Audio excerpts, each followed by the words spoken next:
Di video ini, kita kembali belajar pada tema 3, subtema 3, muatan pelajaran Bahasa Indonesia.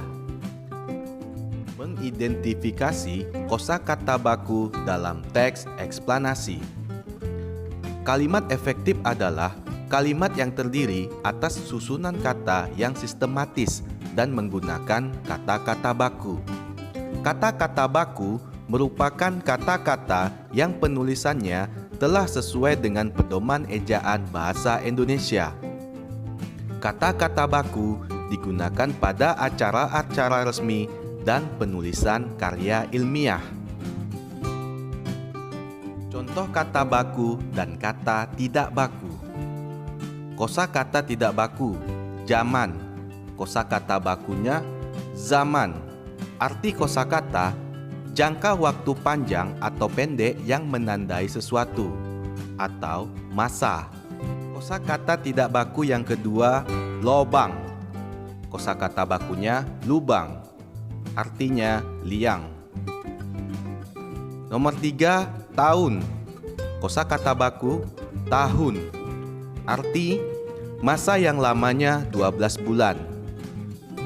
Yang keempat, kalau. Kosakata bakunya, kalau. Arti kosakata, seandainya.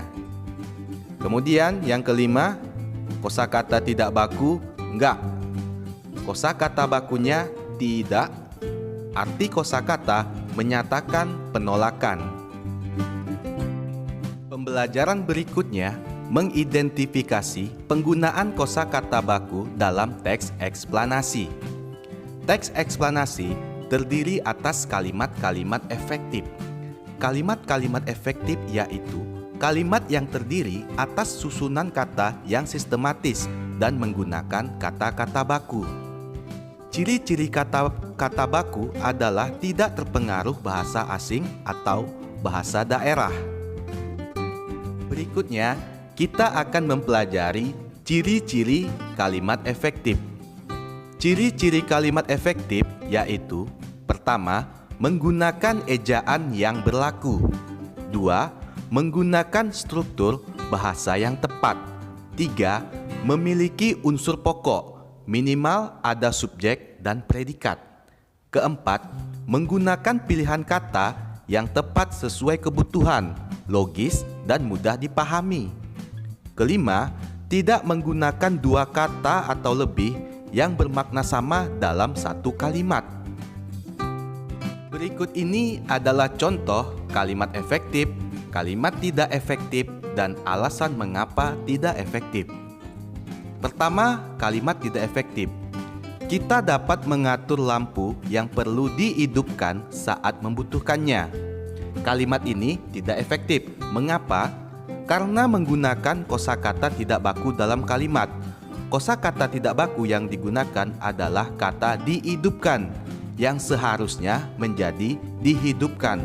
Maka, perbaikan menjadi kalimat efektif yang benar adalah kita dapat mengatur lampu yang perlu dihidupkan saat membutuhkannya.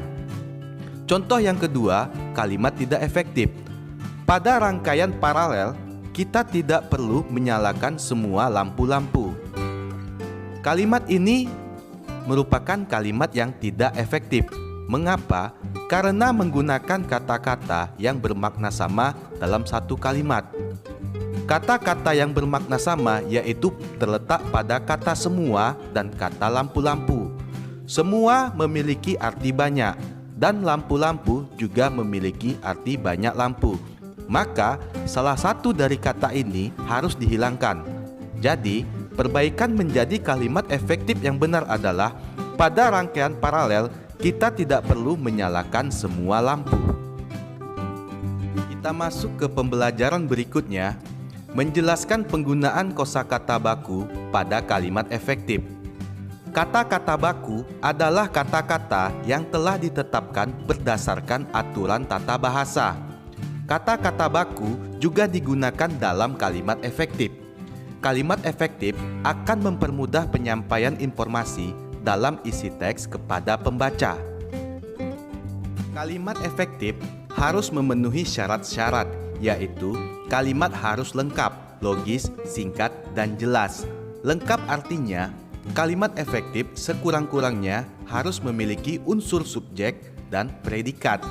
Adapun unsur kalimat yang lengkap yaitu subjek, predikat, objek, pelengkap, dan keterangan. Berikutnya, perhatikan contoh ketiga kalimat berikut. A. Komang membeli. Komang sebagai subjek, membeli predikat. B. Komang membeli roti. Komang subjek, membeli predikat, roti objek. C. Komang membeli roti di warung. Komang subjek, membeli predikat, roti objek di warung, keterangan. Jadi, menurutmu manakah dari ketiga kalimat tersebut yang termasuk kalimat efektif?